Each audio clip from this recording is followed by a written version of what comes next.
10 seconds. Hello everybody and welcome back to your coverage of Dota Pit Season 4 by G2A. I'm Toby1, your host for the English live stream tonight as we wrap up our Group B of the European qualifiers to see who will actually qualify for the LAN final. And in pure Valentine's Day spirit, I started alone but I found myself someone to love. Well, maybe not love, just accept that he's here. It's Blake. Oh my. Well, hopefully everyone can still learn to love me now.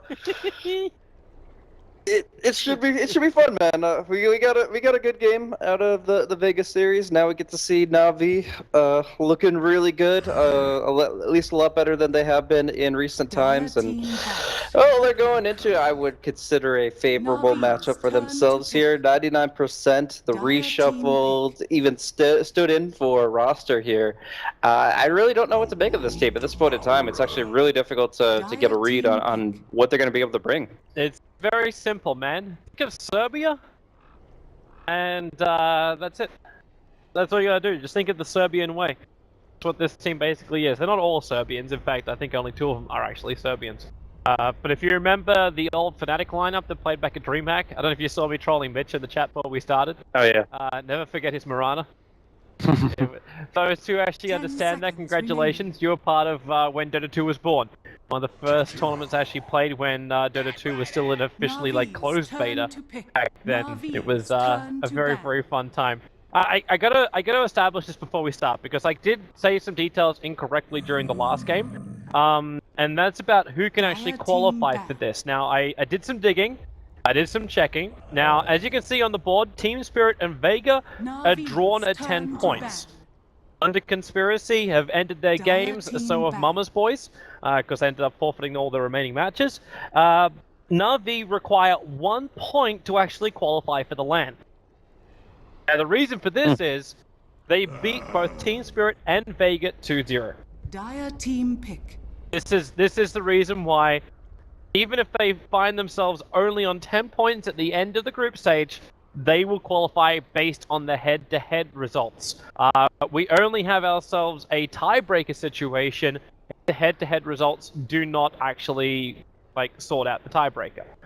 In this case, they do because Na'Vi beat both teams. So Na'Vi require 1 victory against 99% tonight. If they take the 2-0, then it's just a clear victory for the tournament. 5 seconds remaining. All right, well, Na'Vi going to put everything into each game individually, but, right now, already getting Seneko as Wisp, they're feeling pretty good about just kind of emphasizing this global presence. Following that up with the Bat Rider, it allows you to essentially go for a relocate on every lasso, find a kill every minute, 90 seconds, somewhere in there, and that's just going to obviously establish some dominance early on. So I'm curious to see how 99% draft around this. I haven't seen Gogi drafting before, so already seeing a unique opener here, banning out the Oracle.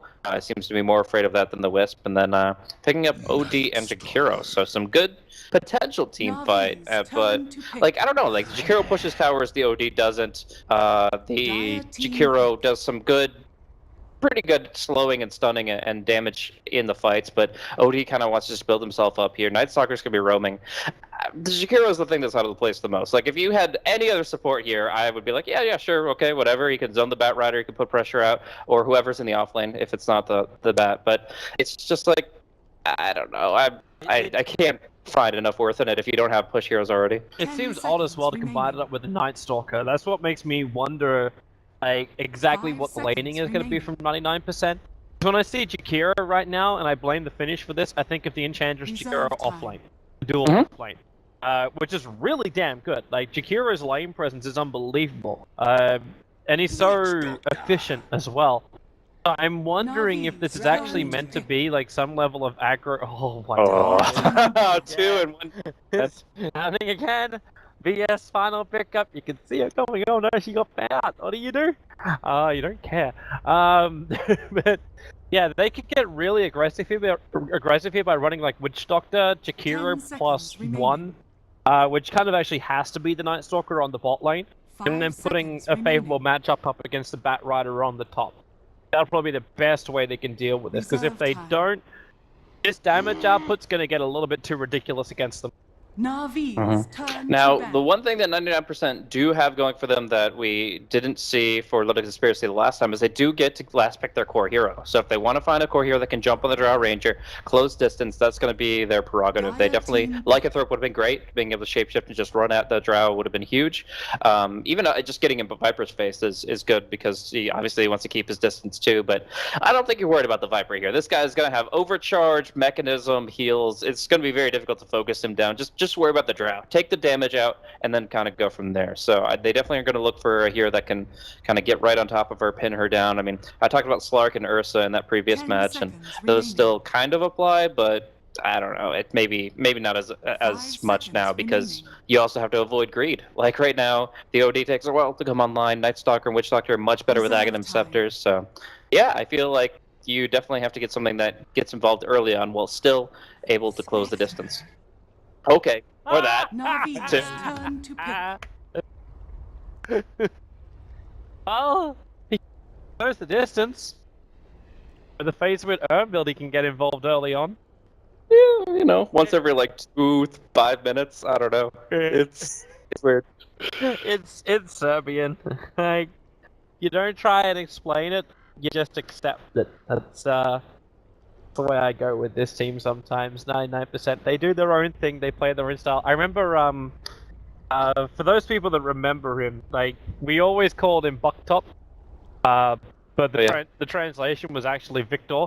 And he always used to say, like, it would be so much easier if the rest of the world played Serbian Dota.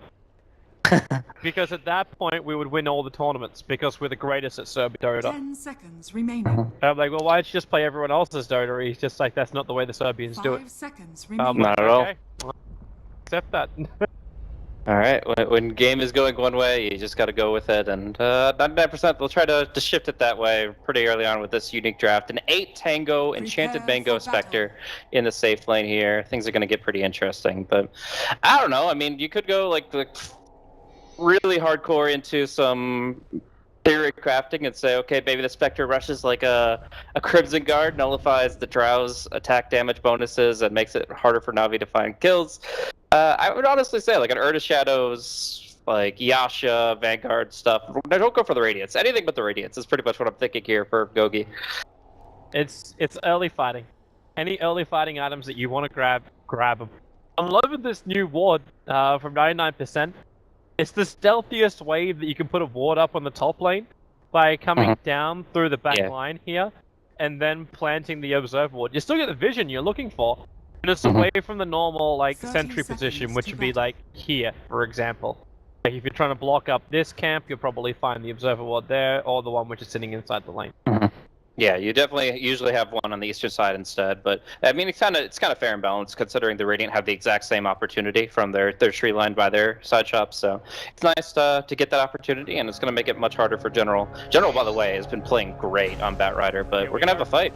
Yeah, where's that paralyzing casket? Waiting for LeBron James to freaking dunk it in right now. And now she bounces, a nice double ice path. Dendy and Tanaka getting caught out here. And Dendy, he's going to get to the first blood. And he does drop down as Na'Vi are losing multiple heroes. It was General who claimed that first blood. Art style. There's 4 sticky now, 5 sticky napalms over on the Chikiro, trying to salve up. That won't work. The ice path is astray. General can't even get the kill because Art style wishes to kill Security himself. With the brain stuff, it wasn't enough life to survive, so we go 2 to 3. It's Dendy, Stro, Ranger in the mid that's trying to make it back at the moment. And General, who, I'm like, he's taunting. He's taunting in the mid lane. Well, there you go. Well, Serbian Dota already kind of kicking in here. It is going to be 99% to go for that 5v4 since the Viper was focused on the bottom rune. And yeah, it's kind of interesting the Jakiro goes Ice Path level 1. I feel like Dual Breath is almost always better in that situation, but I don't know. Na'Vi still played that pretty well. We're able to get a couple kills despite being 4v5, and they're going to control the OD directly. I mean, Artstyle's going to get right up in here with the brain step action. Hell, Dendy is going in for some auto attacks as well. Like, they just don't want to give Monty anything. Well, Denny wasn't going to miss any CS by doing what he did. And they want to get aggressive up against Monty now that he doesn't actually have Arcane Orb. So there's no mana to steal. This is the time when you can get away with it. I'm interested to see how this bottom lane will actually come out. Because Seneko, he's doing a pull already. I mean, we should probably keep our eyes on mid. Like, Artstyle, okay, you're getting aggressive. There's no gust. The ice path and obviously imprisoment's always going to do serious work for you. But yeah, on the bottom lane, Didira can't really zone out this Night Stalker. Definitely harass him. In this early levels, he's not going to do anywhere near enough to get Mitch to leave the lane. So Mitch in this first 4 minutes is still going to find good levels. It's interesting also to see the Sneko Wisp here having the bottle already, but like, what's he actually going to be doing? Grabbing runes here, the regen's going to be snatched up by the Night Stalker, and like, I don't know, he's just not really sustaining anybody. The Drow is very mana independent, the Viper is very mana independent, so obviously there's some strength that we've seen in the Wisp rotating to the offlane and helping out the Batrider, but for now he's kind of doing his own thing. I've given up questioning Wisp over on Na'Vi and how Sneko plays it. They first pick him every single game. I'm almost wondering if this is meant to be just a strat from Na'Vi to force teams to ban out the Wisp against them. The problem is, the Wisp is never really that intimidating. So it's not one of these moments where it's like, oh, we definitely have to ban the Wisp up against Na'Vi. That Wisp Tiny combo is unbelievable, or like the Wisp with X hero, like, doesn't exist. Yeah, I mean, it's definitely true. Like, right now, Didira, like, the most Wisp-oriented hero he picks is, like, Sven right now. I mean, Slark's not bad, but mostly the Sven is what you're looking to for those kind of combos, and most people think that they can deal with that as long as they get good ward coverage on Ancient Creeps and such. But we'll see the Wisp come into play, of course, in the mid-game, actually helping out on bottom, getting some good hits onto Mitch. But again, you have to remember that Night Stalker has an absurd amount of base HP regen. He's got 2 mangoes, and he's going to be back up to full HP in no time. General's got to Firefly himself. Actually, he was thinking about getting himself out of here, but after Spectral Dagger misses and Sneko TP's up, they get a perfect burst of movement speed to catch out the Witch Doctor, and now with 4 sticky napalm charges on the Jakiro too, General will pick himself up a double kill. That's 3 in total. 5% of the kills Na'Vi in the first 3 to 4 minutes. Absolutely, and that's just what you have to be worried about is the Wisp rotating with the Batrider. The movement speed boost and the obviously he takes advantage of both the HP and mana going in hard like that. So I feel like Wisp Batrider is one of those combos that you don't see often enough to really get a good read on, but it's like only a single tier below Wisp Bristleback. Like, there's some really great synergy in the laning phase between those two heroes, so I definitely think that there's some great strength there, and they're taking advantage of it. And I'm also glad that Artstyle came to the show as well. Like, obviously, like, a bootsless Bane is usually not the thing that is very dynamic and very active in its rotations, but here Artstyle was able to get himself involved and is finding himself close to level 4. Duke's gonna get it for him. We've got a fake Sneko rotating over, and Mitch is gonna find it. He's already wasted his Void, which isn't great for him, and revealed his position in the meantime. Artstyle is just there in case. Oh, General top, very deep. Yep, it's flame breaking TP. No, that's not up. Man, he's getting a lot of confidence here since there's no magic stick on either the Witch Doctor or the Chikiro. He thinks he can do a lot, but misses out. Mitch is poking from behind. He's hoping to get enough damage to kill off Sneko or Artstyle, but it's difficult. Bottom tower is under attack. So yeah, you kill the Batrider on the offlane. That's terrific, especially for the fact it was Spectre that gets the money. This will go towards like finishing up his Urn after he's already got his phase boots. Didira still getting free space on the bottom lane to farm and do damage to the tier 1 tower.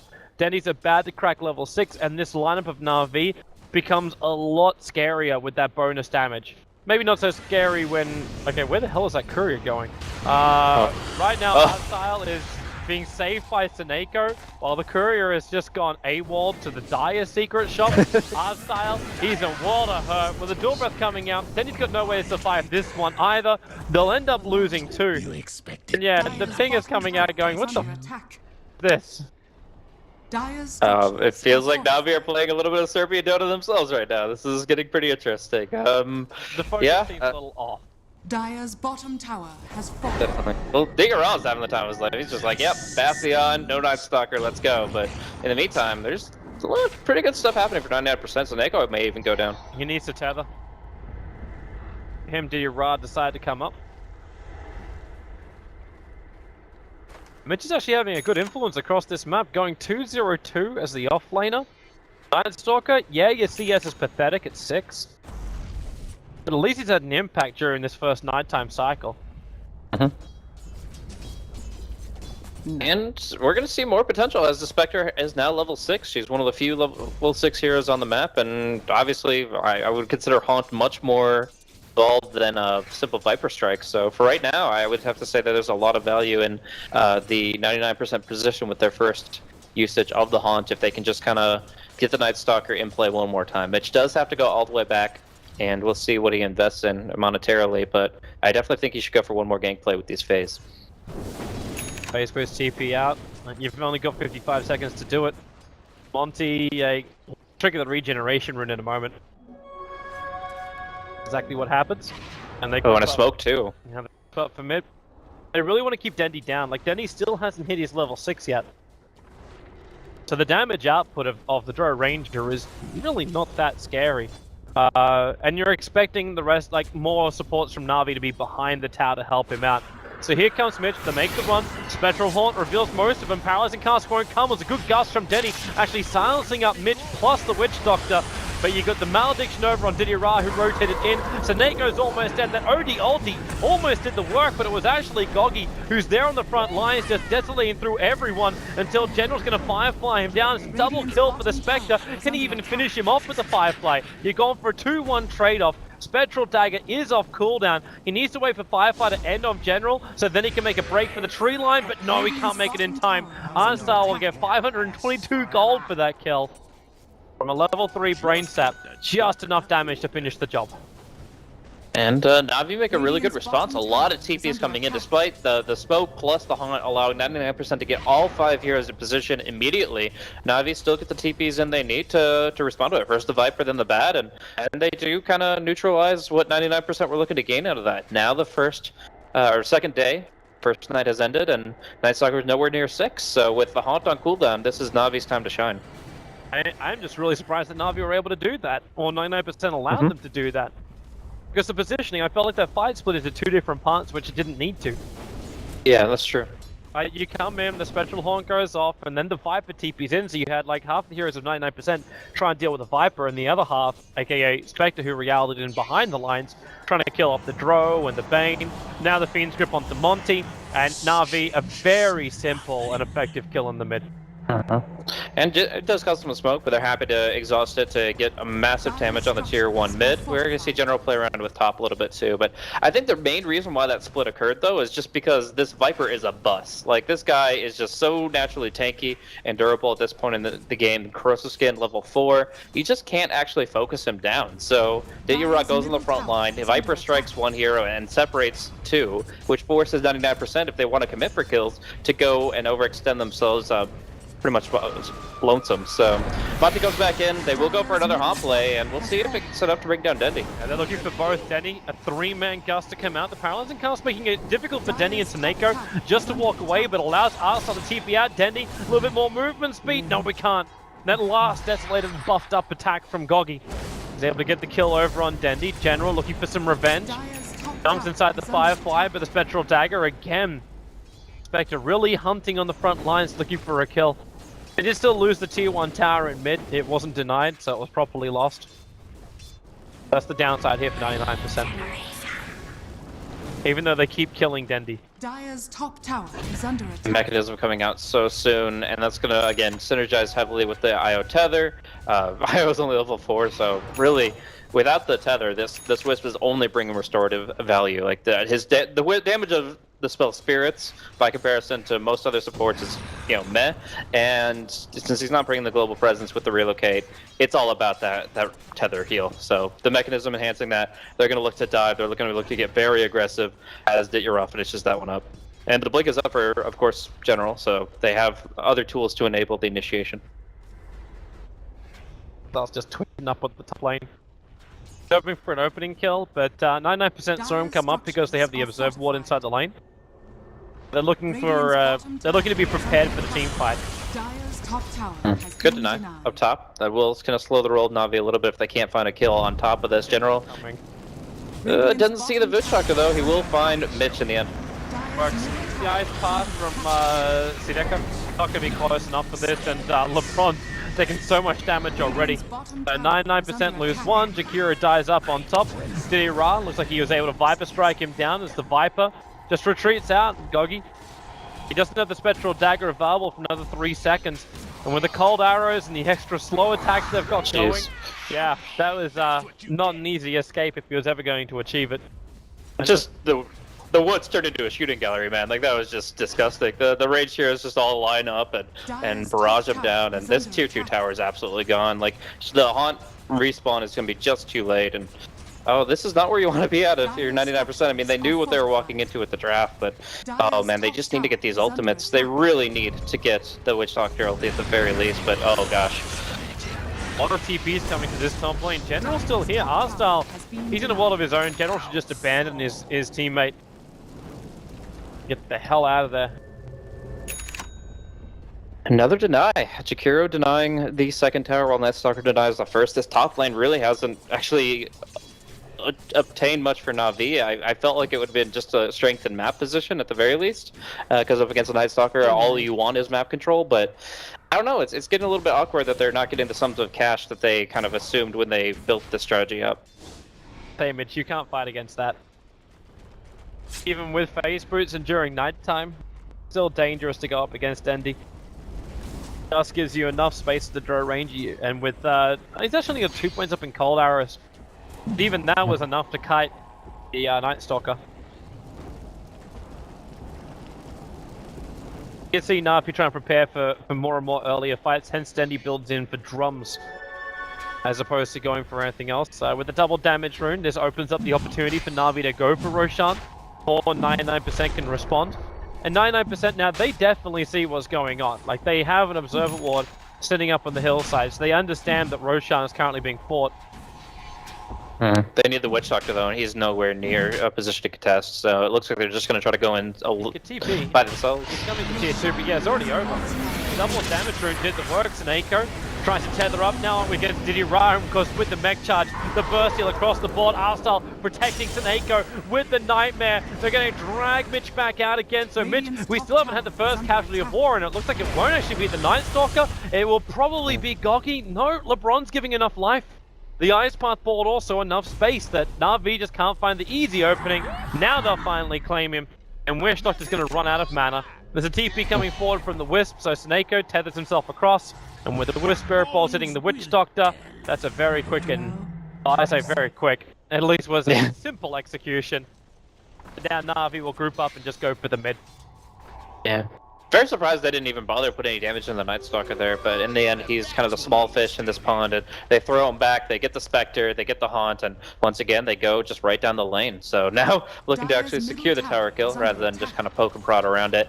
And the nice thing about the Drow not having like an Invoker or a Visage on his team, is he could just use his Precision Aura whenever they want to push. So he's used it twice already this game, and yeah, you're just able to go hard for these towers, really facilitate this push strat, and they very well could reach high ground with this first Aegis, unless we see some really good spell usage coming out from 99%.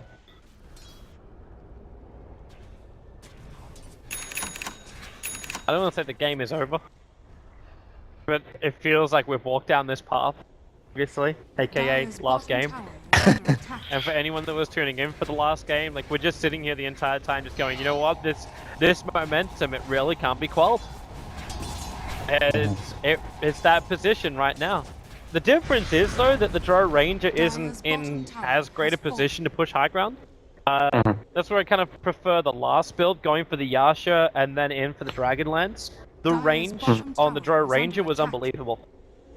It's true, but I would actually have to facilitate more the laning composition. I'll relocate top with the last, so that should be a kill on the Spectre here, dropping items just to piss him off, but no, that will be a pretty clean kill. But they actually might be able to make the jump on Artstyle and Dendy in the meantime. It looks like they're very tentative about it, though.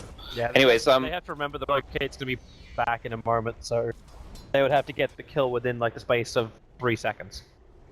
But I would have to say that a lot of it comes down to the fact that they put the Viper in the safe lane, the Drow in the mid, where usually it's the opposite. Obviously they wanted Den to get some good solo experience, but he ended up getting denied a lot by that OD.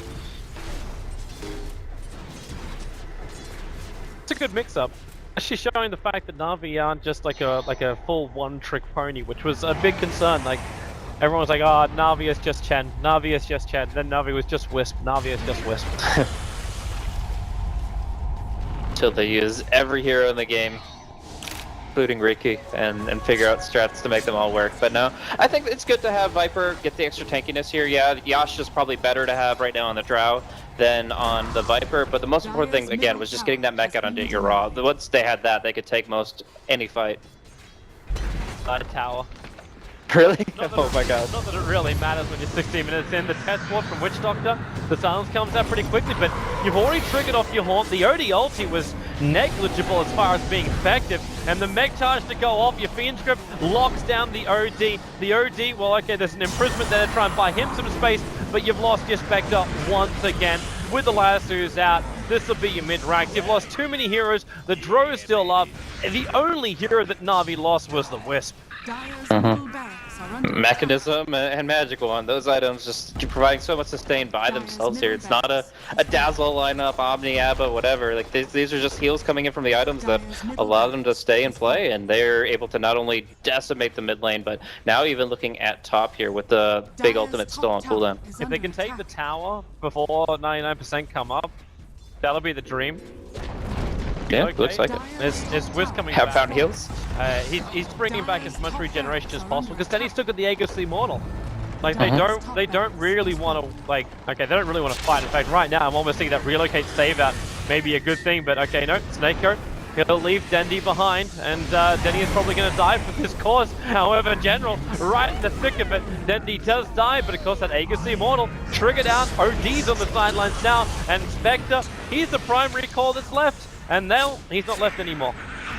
You just can't fight this Viper, man. He's just massive. Like, you run at him, and he just stares right in your eyes, and we'll see them cleaned up here. The Aegis, the mech, that's all they needed. Just bread and butter, push trap from Na'Vi, but they were able to kind of open in a very unique way. Opening up with the Wisp Batrider forces 99% to start saying, okay, well, we have to be worried about these little pickoffs that'll build Na'Vi momentum. So let's build up these defensive supports that can very quickly respond. The Jakiro and the Witch Doctor both have good stuns against tethered units, but that wasn't the crux of Navi's plan. In fact, it hardly mattered at all what Snakeo was playing, because it really just came down to the course. Yep.